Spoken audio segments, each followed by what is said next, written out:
Hello students, welcome to my YouTube channel 5G physics. आज का हमारा टॉपिक ऑफ डिस्कशन है class 10th human eye chapter में से मायोपिया।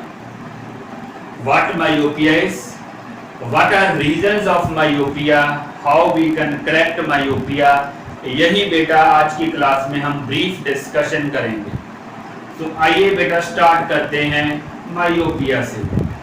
बेटा फर्स्ट पॉइंट नोट करने वाला है, मायोपिया को नियर साइटेडनेस और शॉर्ट साइटेडनेस भी कहते हैं। मायोपिया डिफेक्ट में बेटा जो नियर बाय ऑब्जेक्ट्स हैं, जैसे for example a person reading a book, वो क्लियरली सी या रीड या ऑब्जर्व कर सकता है, लेकिन जो सामने वाली दीवार है, डिस्टेंट ऑब्जेक्ट है या मून डिस्टेंट ऑब्जेक्ट है, उसको वो क्लियरली सी नहीं कर सकता। आइए बेटा इसको समझने की कोशिश करते हैं। जैसे students, I am holding a book, this is a near by object, I can clearly see और रीड दिस बुक, बट बेटा जो सामने दीवार है, डिस्टेंट ऑब्जेक्ट है, उसके ऊपर व्हाट एक्चुअली इज रिटन वो मैं क्लियरली सी नहीं कर सकता। In this case the person is definitely suffering from myopia। यही बेटा मायोपिया है। सर ये मायोपिया हाउ इट हैपन्स? बेटा जो नॉर्मल आई होती है ना, उसमें जो आपका इमेज होता है वो एग्जैक्टली रेटिना के ऊपर बनता है लाइक दिस, पर मायोपिया केस में बेटा ऐसा नहीं हो पाता। आइए थोड़ा सा बेटा इसको समझने की कोशिश करते हैं रे डायग्राम की फॉर्म में। एक बार मैं बेटा आपको थोड़ा सा रिकॉल करवाना चाहता हूं कि जब ऑब्जेक्ट डिस्टेंट होता है या इन्फिनिटी पे होता है, तो जो हमारे रेज ऑब्जेक्ट से आती हैं वो प्रिंसिपल एक्सिस के पैरेलल होती हैं। तो बेटा मायोपिया डिफेक्ट में जो प्रॉब्लम है वो डिस्टेंट ऑब्जेक्ट की है, नियर बाय ऑब्जेक्ट्स की प्रॉब्लम नहीं है। That we can clearly see और clearly observe.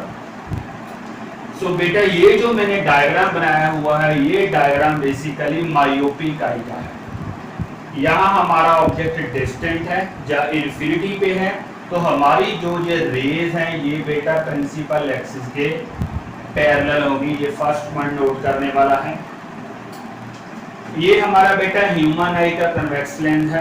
After refraction from convex lens of human आई, हमारी ये जो रेज हैं ये हमारी रेटिना के ऊपर नहीं मीट कर रही बेटा। ये जो रेज हैं ये बेसिकली हमारी पहले ही मीट कर जाती हैं मायोपिक डिफेक्ट में। This actually is happening in myopia. So sir ये कैसे हो गया? बेटा इसके दो रीजंस हैं। देखिए सामने मैंने मेंशन किया है रीजंस। बेटा जा तो रीजन ये हो सकता है कि आपकी आई बॉल का साइज बढ़ गया है। दूसरा रीजन बेटा ये हो सकता है आपका जो ये कन्वेक्स लेंस है इसकी अगर ज्यादा कर्वेचर हो जाए, this could also be the reason of myopia. तो सर हम इसको दूर कैसे करेंगे? बेटा इस डायग्राम से साफ क्लियरली नजर हम ऑब्जर्व कर सकते हैं कि ये जो हमारी रेज हैं ये पहले ही मीट कर रही हैं। तो बेटा इसको पहले थोड़ा सा डाइवर्ज करना पड़ेगा। हम कनकेव या डाइवर्जिंग लेंस यूज करते हैं मायोपिया को रिमूव करने के लिए। बेटा नीचे मैंने यही समझाया हुआ। तो यहाँ पे बेटा we are using concave lens.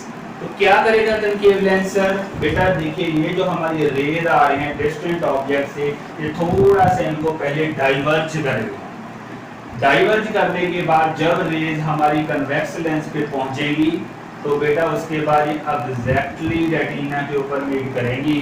ऐसे कनकेव या डाइवर्जिंग लेंस हमारी हेल्प करता है टू रिमूव मायोपिया। तो ये बेटा हमारी ब्रीफ सी डिस्कशन है regarding myopia. In case of any query you can drop me message. Please do like and subscribe my YouTube channel. Thank you very much.